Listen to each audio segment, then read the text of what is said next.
Damani, good to see you again. Yeah, you too. First of all, you got that helmet there, the white helmet. What went into the creation of that, and was there thought to using another logo, or were you zeroed in on the throwback Dean logo kind of all along for that? Yeah, we released, for everybody I assume knows, we released our alternate helmet yesterday. Snowcapped, we're calling it. Really excited about it. We had, just in the first 24 hours, we had over 12 million impressions across social media on just our release video and content. So I think, first of all, a great tribute to Haley Sullivan, our new CMO, and the entire staff that put it together. We started working on this last fall. Obviously, the NFL last year gave clubs the opportunity to have an alternate helmet, and so we jumped right into that, trying to explore different options and opportunities for that. Certainly, we need to stay with our current color palette. You're restricted by league policy to wear that helmet with your alternate uniform, so we tried to match that up. Our captains were heavily involved, so we put a bunch of different prototypes and options in front of them, and ultimately settled on this one, which I think is great. I think the white color will look well with our Color Rush uniforms. I think as we talk about it representing the snow-capped mountains of the Rockies, I think does that in a really special way, and ultimately just looks cool. And Damani, following up on that, you mentioned the player input. How involved were they? How important was that to you as you went about deciding what this was going to look like? Yeah. And how important is their opinions moving forward as you consider other changes eventually? Our players were very involved. Our full group of captains, we had several meetings with them. As we said, we showed them color palettes. Ultimately, we narrowed it down to a few. We actually worked with Flip, our equipment manager, to put together a few prototypes to show them what it could look like. Ultimately, Justin was our model. We took photos of him, presented that to ownership ultimately. But yeah, heavily involved. I think it's important to have them involved. They have to wear it.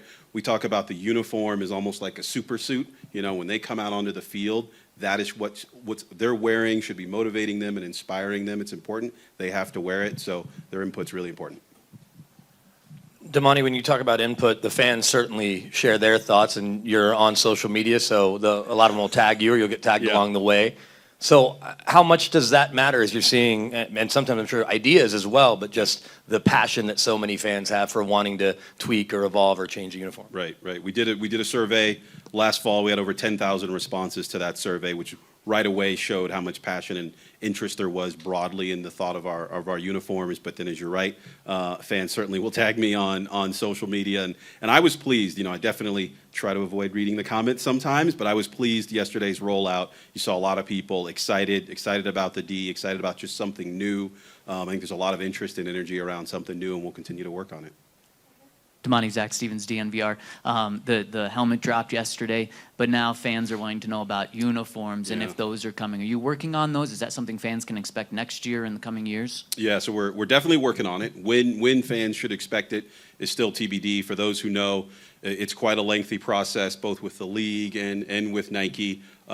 Carrie has been great in this, and she led a team of us. We went to Beaverton this past spring and spent a day with the Nike folks, talking about concepts, helping them understand what it means to be a Bronco, what we think about our community. Still working on it, and when we are ready to share something, certainly we'll be sharing it. Damani, Ryan McFadden from the Denver Post. I was wondering, how many helmet designs did you guys look at before settling with the Snowcapped? That's a great question. I think it was somewhere 4 to 5 range. Yeah.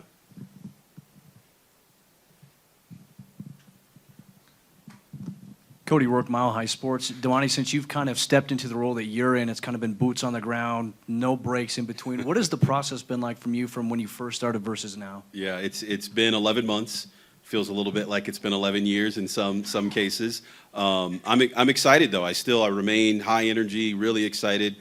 This training camp is my first thing. So I started about 11 months ago, so didn't get a chance to experience training camp. Excited to see how it runs operationally, excited for the fans to be here and see how we can improve it, tweak it, make things better, but still loving the job. Damani, Chris Thomas in Denver Gazette. You talked at the owners' meetings in March about, possible new stadium down the road and the site visits you guys did. Are there any site visits planned now entering this season, or how is that progressing from that standpoint? Yeah, I'd say broadly we're still, use a football metaphor, in the first quarter of that, continuing to do research. You're right, we visited a number of facilities last season. No current plans to visit anymore. Obviously, as we travel to away games, certainly spend some time, not just at those facilities, but also hockey and basketball arenas. We went to Golden State and saw that facility there. I think there's a lot to learn, and so we'll just continue to research. Damani, Greg spoke a minute ago about how the $100 million renovation project this offseason was the first major facelift for the stadium since it opened in 2001. Yeah. Can you just explain kind of on a day-to-day basis, because I think fans hear that number, big numbers get thrown around, but they'll get it done, it'll be ready for the season. But on a day-to-day Yeah. perspective, like what does that look like? How much work, kind of work on a day-to-day is that? Yeah, well, I was most excited. I think you all heard it. I was in the back of the room. Greg said things are going well. So I think we can all quote him there on that. But it's been quite a heavy lift. Not just myself, but Jay Roberts, Zach Myra, the folks at the stadium are working incredibly hard.